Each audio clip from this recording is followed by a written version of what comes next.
green plant with sparkling green leaves, what would our most common reaction be? It would be to go there, caress it, touch it, and maybe pluck a leaf off just for the feel of it. But at that moment, do we bother to think of what goes on inside that plant? We believe that the plant doesn't suffer, it cannot feel things, it doesn't have feelings. But we are wrong. It does have feelings and it does get hurt. Just like us. Plucking a leaf off is just like cutting an arm off for the plant. Respected ladies, gentlemen, and my dear friends, Namaste.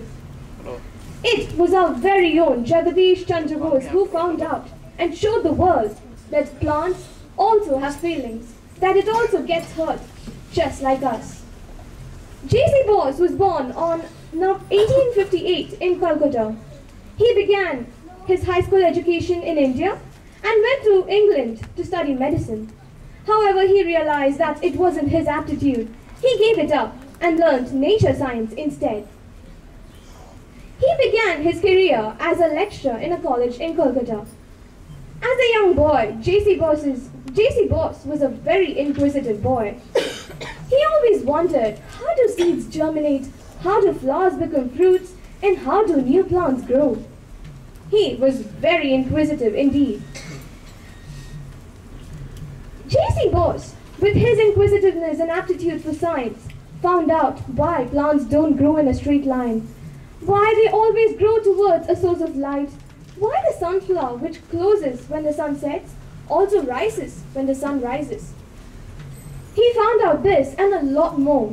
He found out why water and sap from the roots go up due to capillary reaction. He found out that plants also, just like animals, react to electric impulses, a finding that challenged conventional science. He found out in another research that plants also react to sound that they can hear. When in the presence of loud and harsh music, they grew really poorly. However, when they heard gentle and soft music, they reached heights people considered not appropriate. J.C. Bose was a very inquisitive guy, and a lot of people realized it. His teachers, his friends, and they all applauded him and encouraged him.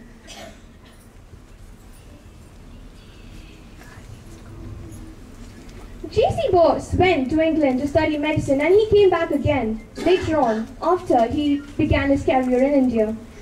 He was the first Indian scientist who was considered an equal in the halls of Western science.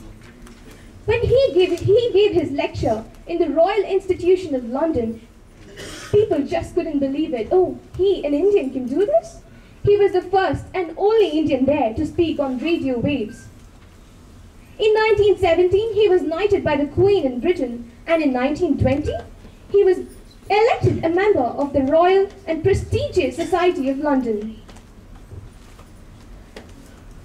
The invention of the radio is often credited to Marconi, when J.C. Bose had invented it a lot more earlier. And even today, how many of us acknowledge him as the inventor of it?